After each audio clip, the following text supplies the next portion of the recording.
Good evening, everyone. Excellencies, distinguished guests, ladies and gentlemen. Namaskar.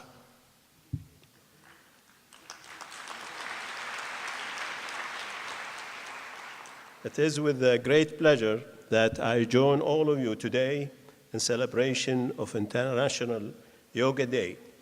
First, I would like to highlight the initiative of the Government of India, and especially Prime Minister Narendra Modi, in giving prominence to yoga practices as a tool to overall well-being, both physical and emotional.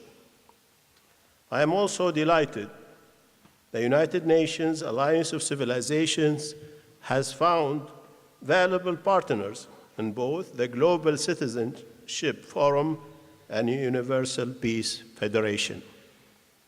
I am happy with our cooperation with these two organizations in our search for solutions to global problems. In December 2014, the United Nations General Assembly supported the efforts of the Government of India and proclaimed June 21 as the International Yoga Day.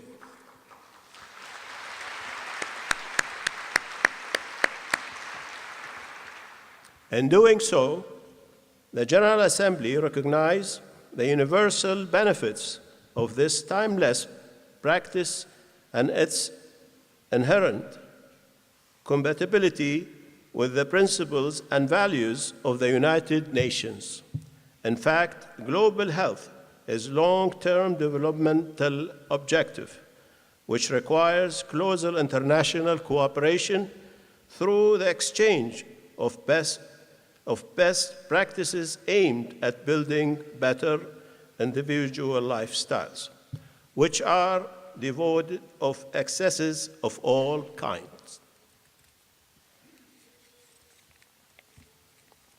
For centuries, people from all walks of life have practiced yoga, recognized its unique embodiment of unity between mind and body.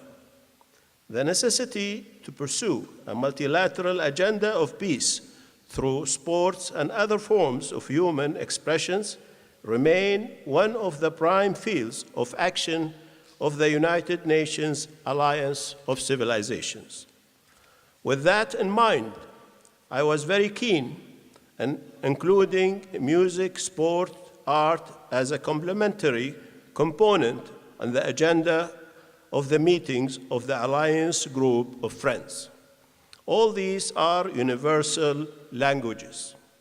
It is essential to recognize and foster the oneness among people and civilizations by finding the common threads of what makes us human beings and strengthening these beyond all boundaries.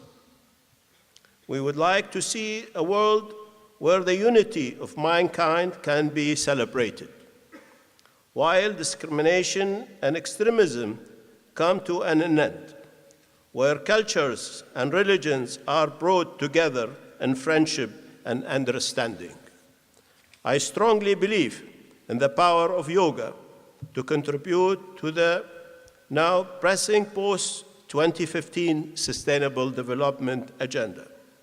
One of the core goals of the agenda is promotion of peaceful, inclusive, safe, and resilient societies.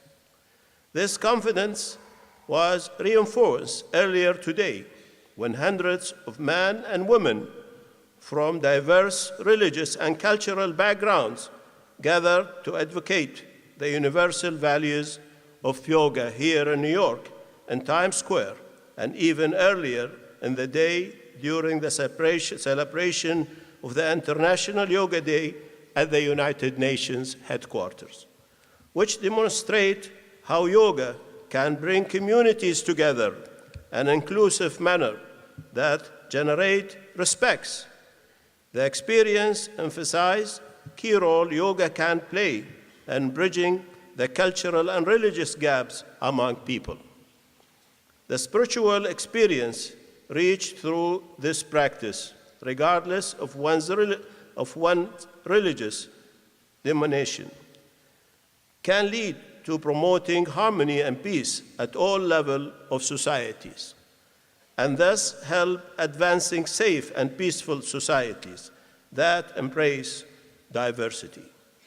In concluding, let me say this: international cooperation is not only needed to build better lifestyles, but rather the building of a better individual consciousness essential to the well-being of the modern world. Let us all aim at unity for this inspired celebration of the International Day of Yoga. Thank you and namaste.